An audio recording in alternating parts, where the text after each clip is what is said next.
The totality of lies and deception being pushed on populations by the power structure can't be fully comprehended.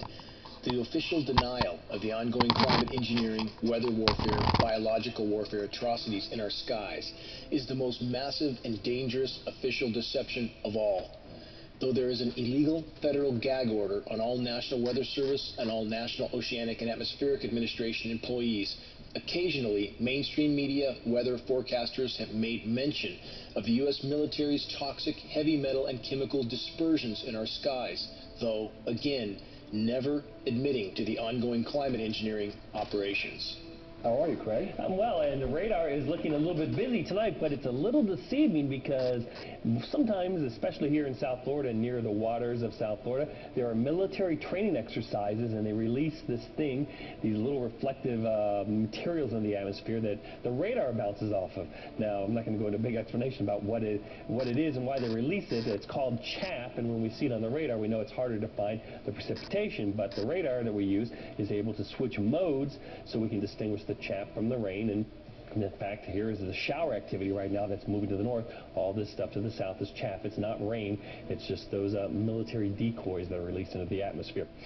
We've got a bit of an unusual situation. Now, this first portion of the radar cycle, fairly bland and typical, but then you see these bands of very distinct cloud cover moving into the region. That is not rain, that is not snow. Believe it or not, military aircraft flying through the region is dropping chaff. Small bits of aluminum, sometimes it's made of plastic, or even metallicized paper products, but it's used as an anti-radar issue, and obviously they're up there practicing. Now, they won't confirm that, but I was in the Marine Corps for many years, and I'll tell you right now, that's what it is. The narrative of the two mainstream meteorologists shown is that we are just seeing, quote, aluminum and chemical chaff on the radar screens, which of course means it's in our skies, over our heads, and raining down on us all, where it is inhaled and absorbed by each and every one of us, along with every living thing. Even if the, quote, chaff narrative was true, which it is not, should the just chaff explanation make us feel any better about what's going on in the skies above our heads? Here's the reality we face. Our once thriving planet is now being encased in a toxic atmospheric cocoon, a jet aircraft sprayed heavy metal and chemical concoction of climate engineering elements that are completely contaminating, again, every breath we take, along with the entire web of life. So if I made a decision, or if there was a collective decision to do a geoengineering program, and you put, say, the kind of program I think makes more sense, we put about 1 million tons a year in, but let's say, you might end up killing many tens of thousands of people a year as a direct result of that decision. Even at this late hour, very, very few yet grasp the gravity and immediacy of what's unfolding around us all. The reality we've all known is unraveling by the day. Industrialized, militarized society was never sustainable. The formerly thriving planet will not recover to what it once was in any time frame that matters. What can we do to make a difference for the better at this very late hour? We can focus our available time, effort, and energy on salvaging what is yet left of Earth's life support systems.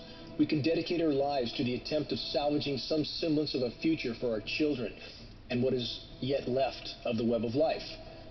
How can we do this? What should be our logical priority? The most important leap we could make in the right direction is to expose the climate engineering atrocities to the world.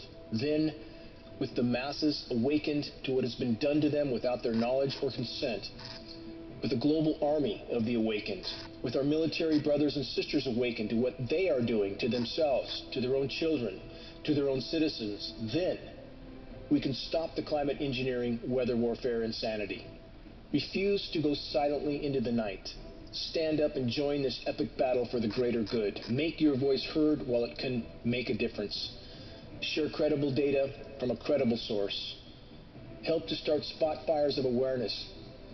Help to fuel the individual flames of awakening until they merge into a blaze that cannot be put out by the power structure.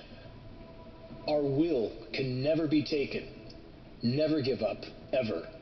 This is Dane Wigington with geoengineeringwatch.org.